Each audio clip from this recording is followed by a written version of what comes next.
দুর্দান্ত এক কেকের রেসিপি নিয়ে হাজির হয়ে গেলাম আমি। আজকের এই কেকটা ছোট বড় ভাই বোন, ব্যাচেলার, বিশেষ করে ব্যাচেলার যারা ভাই আছেন তারা যদি আমাকে ফলো করেন তাহলে হাতের কাছে থাকা খুব কম উপকরণ দিয়ে এই কেকটা ঘরে বসিয়ে বানিয়ে ফেলতে পারবেন এবং গ্যাসের চুলায়। তো হ্যালো এভরিওয়ান, আসসালামু আলাইকুম। আশা করছি সবাই ভালো আছেন আর আপনাদের দয়ায় আলহামদুলিল্লাহ আমাকে দেখতেছেন খুব ভালো আছি। তো চলেন কথা না বাড়িয়ে মূল ভিডিওতে চলে যাই। আর একটা কথা, ঠিক এই মুহূর্তে যে যেখান থেকে আমার ভিডিওটি দেখতেছেন, যদি ভালো লেগে থাকে লাইক কমেন্ট ফলো দিয়ে অবশ্যই পাশে থাকবেন। তো কেকটা বানানোর জন্য যে যে উপকরণগুলো আমার লাগবে সবগুলো আমি আমার হাতের কাছে নিয়ে নিয়েছি। এখন টিপস টু টিপস আমি আপনাদেরকে দেখিয়ে দিচ্ছি। এই যে এখানে নিয়েছি কোকো পাউডার। প্রথমে আমি শুকনো উপকরণগুলো চেলে নিব।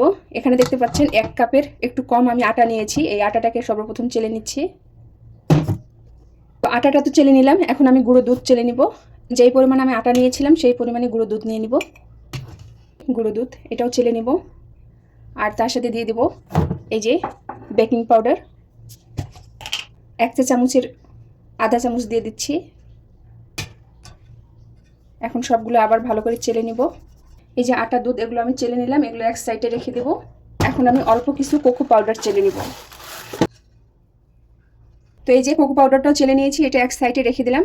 এখন ডিমটা ভেঙে নেওয়ার জন্য একটা মিক্সিং বল নিয়ে নিয়েছি। এখন আমি এখানে 3টা ডিম ভেঙে নিব। 2টা ভেঙে নিয়েছি অলরেডি, আর একটা নিয়ে দিলাম, 3টা। এর সাথে নিয়ে নিব চিনি। চিনিটা দিয়ে দিলাম। এখন দিয়ে দেবো তেল। আমি যেই পরিমাণ আটা নিয়েছিলাম সেই পরিমাণে তেল দিয়ে দিলাম। এখন এই ডিমের কাঁচা গন্ধটা চলে যাওয়ার জন্য এখানে আমি দিয়ে দিচ্ছি ভ্যানিলা, সামান্য পরিমাণ দেব। এখন একটা নিয়ে নিয়েছি ফোক অর্থাৎ কাঁটা চামচ, এটা দিয়ে ভালো করে ফেটিয়ে নিব। তো 5 মিনিট ফেটার পরে ডিমের ফিটনেসটা এরকম এসেছে, দেখতেই পাচ্ছেন। এখন আমি প্রথমেই এখানে কোকো পাউডারে কিছুটা মিশ্রণ দিয়ে দিব। ডিমের মিশ্রণটা দিয়ে আগে কোকো পাউডারটা আমি তৈরি করে নিচ্ছি লিকুইড। তো এই যে এটা তৈরি হয়ে গেল, এক সাইডে রেখে দিলাম। বাকি যে ডিমের মিশ্রণটা আছে এই ডিমের মিশ্রণে আমি আগে থেকে রেডি করা এই যে আটা এবং পাউডার দুধ চেলে নিয়েছিলাম সেটা দিয়ে দিলাম। এখন আলতো হাতে সব কিছু ভালো করে মিক্সড করে নিতে হবে। তো আলহামদুলিল্লাহ অবশেষে রেডি হয়ে গেল কেকের ব্যাটার। এই যে দেখতেই পাচ্ছেন, ঠিক এরকম থাকবে ব্যাটারটা। আজকে আমি ভাত রান্না করা পাতিলে কেক বানিয়ে দেখাবো আপনাদেরকে।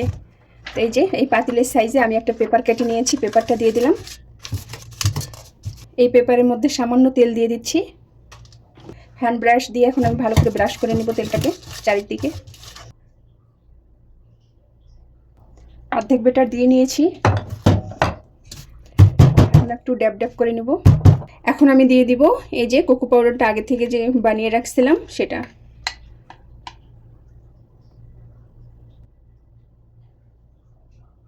পাউডারটা দিয়ে দিলাম।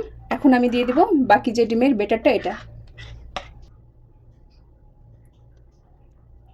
এই তো আগে থেকে একটা বিশাল বড় ভাতের পাতিল আমি বসিয়ে দিয়েছি, আর ভাতের পাতিলের উপরে এই যে দেখতে পাচ্ছেন সাদা পেপার দিয়ে নিয়েছি।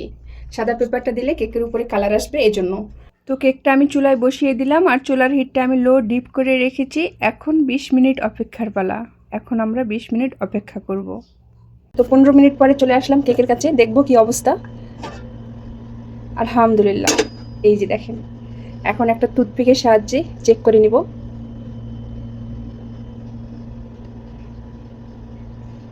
একটু ভেজা ভেজা লাগতেছে, মনে হয় 4-5 মিনিট লাগবে। 5 মিনিট পরে আবার ফিরে আসলাম। তো আলহামদুলিল্লাহ মাশাআল্লাহ আমার কেকটা হয়ে গিয়েছে। এখন 2 মিনিট ঠান্ডা করে কেকটা কেটে দেখাবো আপনাদেরকে। তো আলহামদুলিল্লাহ অবশেষে কেক বানানো কমপ্লিট। এই যে মাশাআল্লাহ বলবেন না গাইস, মাশাআল্লাহ। এখন দেখবো প্লেটে নিয়ে কি অবস্থা।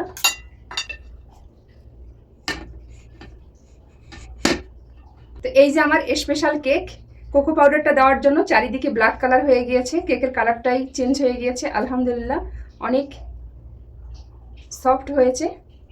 তো আজকের ভিডিওটা এই পর্যন্তই। সবাই ভালো থাকবেন, সুস্থ থাকবেন। আল্লাহ হাফেজ।